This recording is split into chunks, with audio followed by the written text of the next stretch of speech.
Kami menghadap Bapak Presiden. Bapak Presiden, ini tidak boleh. Itu kata Menteri PU. Kami dipanggil berdua. Kami ketemu Pak Menteri PU, Bapak Presiden. Pak Menteri PU, gimana? Pak, ini nggak bisa. Ini undang-undang dan seterusnya. Ini di atas Perpres, di atas Permentan. Kalau Permentan bisa aku langsung tanda tangan hari itu juga. Ini undang-undang.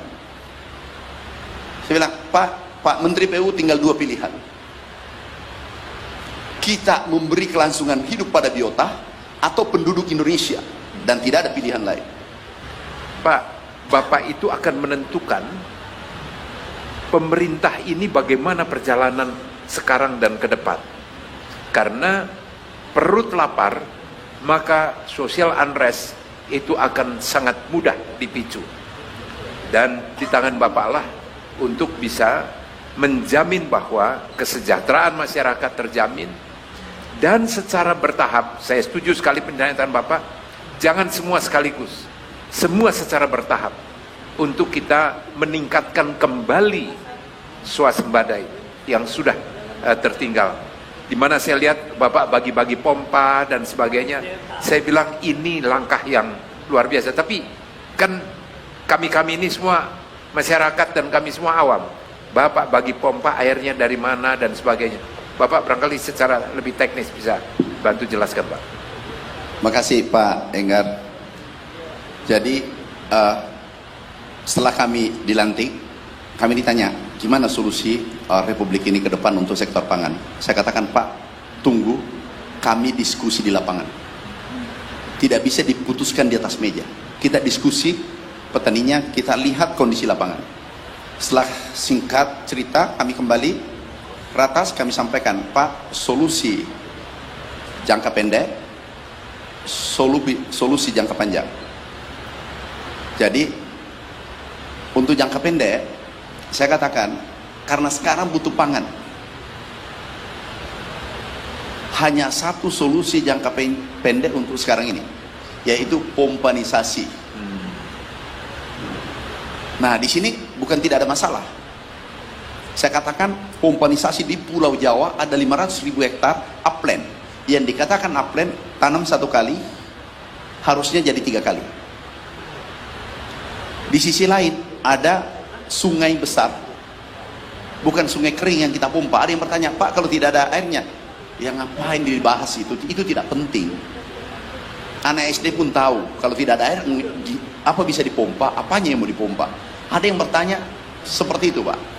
Dan S3, saya kasihan juga ini, tapi begitu aku cek bukan S3 pertanian, jadi aku maklumi. Aku cek ijazahnya bukan S3 pertanian, aku maklumi. Nah, yang kita pompa adalah Bengawan Solo, Musi, Sungai Musi, Berantas, Cimanuk, dan seterusnya. Ini tidak pernah kering. Sungai Musi itu nggak pernah kering. Kami cek lapangan, ada masalah, undang-undang. Nggak boleh disedot. Karena harus menjaga biota yang ada. Biota sungai yang ada. Akhirnya kami menghadap Bapak Presiden. Bapak Presiden, ini tidak boleh. Itu kata Menteri PU. Kami dipanggil berdua. Kami ketemu Pak Menteri PU, Bapak Presiden. Pak Menteri PU, gimana? Pak, ini nggak bisa. Ini undang-undang dan seterusnya. Ini di atas Perpres, di atas Permentan. Kalau Permentan bisa aku langsung tanda tangan hari itu juga. Ini undang-undang. Saya bilang, Pak Menteri PU tinggal dua pilihan. Kita memberi kelangsungan hidup pada biota atau penduduk Indonesia, dan tidak ada pilihan lain. Pilih kekurangan pangan, karena di bulan Januari waktu itu, saya katakan Januari, Februari, pasti shortage, pasti defisit. Kenapa? Tanam 3 bulan sebelumnya hanya 50% dari kebutuhan. Kami sudah sampaikan, pasti. Dan itu bermasalah Januari, Februari. Kan terjadi sempat antri. Akhirnya Menteri PU ketawa. Udahlah kalau gitu, dipompa aja dulu. Saya katakan aku minta hanya tahun ini aja aku pompa airnya untuk keselamatan kita. Karena tinggal 2 pilihan. Biotanya kita selamatkan, atau manusianya. Kalau bisa puasa 6 bulan, oke, nggak apa-apa. Atau 1 minggu aja uji coba. Beliau katakan, silahkan pompa. Kami pompa air. Jadi pompa kami sebar di fokus Pulau Jawa. Karena kalau bangun cetak sawah itu tidak mungkin bisa meningkatkan produksi dalam waktu singkat. Kemudian ini ada SID-nya, macam-macam, tidak mungkin. Salah satu solusi cepat adalah pompa, kemudian berikan benih unggul, kemudian berikan alat mesin pertanian agar bisa dikelola, sehingga kami sampaikan saatnya Indonesia bertransformasi pertanian tradisional menuju pertanian modern. Itu pilihannya. Nah, mulai dari tanam sampai RMU penggilingan, sampai packaging.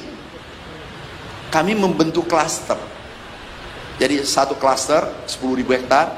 Jadi di sini pertanian modern, modern agriculture. Jadi kami bangun 10.000. Tujuannya apa? Ini adalah menarik anak muda milenial generasi Z. Tidak mungkin generasi muda mau bertani kalau itu merugikan. Kata kuncinya adalah manfaatkan bonus demografi, ada 60% anak muda kita, generasi muda. Pertanian harus menarik, pertanian modern. Pertanian modern apa arti? Apa tujuannya? Yang pertama adalah menekan biaya. Itu 50%, 60%. Contoh, manual dulu gunakan tanam 1 hektar itu 20 orang. Dengan menggunakan rice transplanter itu buatan sendiri. Pak Enggar. Itu hanya 1 orang dan 3 jam, 4 jam selesai 1 hektar. Kemudian combine harvester, panen. Kalau panen dulu kan gini, pakai sabit. Itu 20 orang. Dengan alat ini kita gunakan, ini alat kita gunakan, itu hanya 4 jam, 5 jam. Bisa 10 hektar 1 hari. Kalau dulu 1 hektar 20 orang, artinya 20 hari kalau 1 orang yang bekerja. Kita menekan biaya. Kemudian meningkatkan produksi. Ada losis 10,2%, itu bisa keambil. Kemudian bisa melakukan tanam cepat. Istilah di Jawa, tanam culik. Panen langsung tanam karena ada pompa tadi. Pompa, langsung tanam. Nah kemudian tanam, bahkan itu kita menggunakan autonomous. Ini tidak ada operator. Mimpi kita, generasi muda bertani dari bawah pohon. Bila perlu dari rumahnya. Disetting sampai selesai penggilingan, bila perlu di meja baru ketemu. Tanam, panen, tanam sampai di meja sudah dipiring, pakai robot, udah siap makan. Itulah generasi milenial yang diinginkan. Kata kuncinya adalah beri ruang untuk untung, dan dia bertani secara terhormat menggunakan teknologi tinggi yang 10.000 hektar per provinsi. Mimpi kita sejajar dengan negara maju, Jepang, Brazil, Vietnam, yang sekarang cukup maju. Ini sejajar dengan negara-negara maju, pertanian negara maju. Untuk klaster ini, karena pertanian Indonesia, petani kita latah. Kalau melihat kemajuan, langsung dia lakukan. Ini mudah, petani sangat mudah. Petani nggak usah dipaksa, beri ruang untuk untung, dia berproduksi. Tapi yang parah di Republik kita, di negeri kita cintai, yang biasa mengamat adalah yang tidak paham. Di situ masalah besar juga salah satunya. Jadi terkadang memberikan statement, aku ketawa saja, urut dada. Jadi Menteri Pertanian ini harus minum pil tiap hari. 3 kali sehari aku minum pil sabar. Harga naik, konsumen marah. Itu 170 yang bukan petani. 150 lah, katakanlah, sekitar 120-150. Kalau harga turun, petani marah. Harga sedang-sedang, pengusaha cemberut.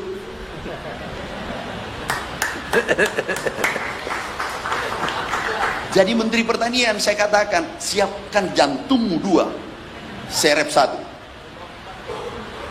Jadi Pak Menteri, mimpi besar kita ke depan, ini solusi cepat tadi, yang pompa, kita membangun klaster, kemudian kita ekstensifikasi, ada potensi lahan kita 10 juta hektar lahan rawa, mineral, bukan gambut. Ini perlu saya perjelas, lahan rawa kita mineral, bukan gambut, itu 10 juta hektar. Kemudian Maroke ada 1 juta hektar, 3 juta kita garap Pak Menteri,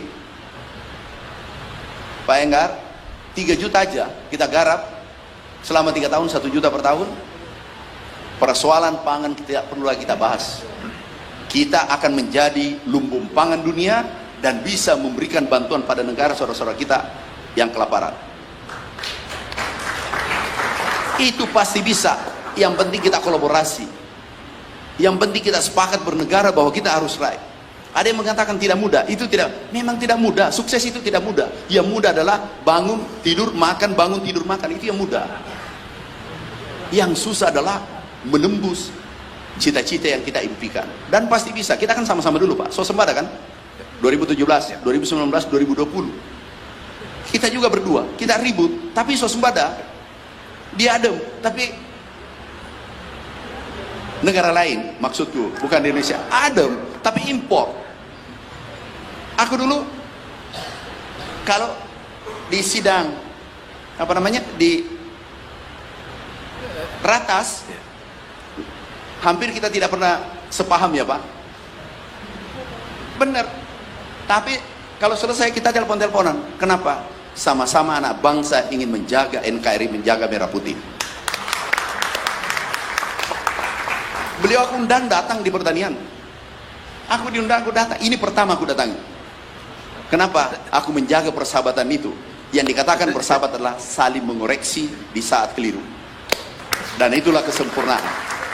Jadi Pak, insya Allah inilah short term tadi, pompanisasi. Long term adalah kita bangun 3 juta hektar.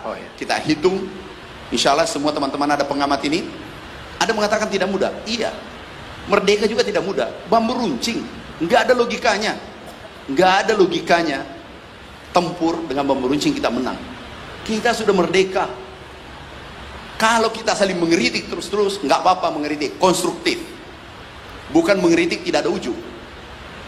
Bukan mengeritik karena ada kepentingan. Bukan mengeritik karena dia sama-sama importir. Ya kan berhenti impor kalau kita swasembada. Nah, ini nanti kita jaga bersama karena sekarang iklim tidak bersahabat di dunia. Iklim tidak baik-baik saja. Dan saya berani katakan bahwa inilah yang paling berat. Tahun ini yang paling berat, kondisi ini paling berat. Karena El Nino, dan El Nino itu unik. Kita tanam nih di Jawa Tengah, 2 bulan lalu, 3 bulan lalu tanam, 2 minggu hujan, tanam tiba-tiba terhenti. Ribuan hektar ini mati seketika dan aku turun. Saksikan. Orang mengatakan ada hujan, tetapi itu terkadang tiba-tiba terhenti dan baru kami alami sekarang, oh El Nino. El Nino masih berlangsung sampai sekarang dan overlap dengan kekeringan. Sekarang nih Pak, kekeringan kemarin menurut BMKG itu bulan, aku terima suratnya bulan 5. Overlap dengan El Nino. Kemudian pupuknya dikurangi, kemudian anggarannya dikurangi. Artinya direncanakan. Tetapi alhamdulillah Bapak Presiden semua sudah disetujui, pompa disetujui, pupuk disetujui, tinggal kita kerja. Pak Enggar dan tanpa teman-teman semua, kami bukan siapa-siapa. Kami tidak bisa kerja sendiri. Kami butuh dukungan dari seluruh teman-teman pengamat, butuh masukan. Kita saatnya menyatu. Karena yang kita jaga adalah merah putih. Kalau pangan bermasalah, negara ini bermasalah. Terima kasih.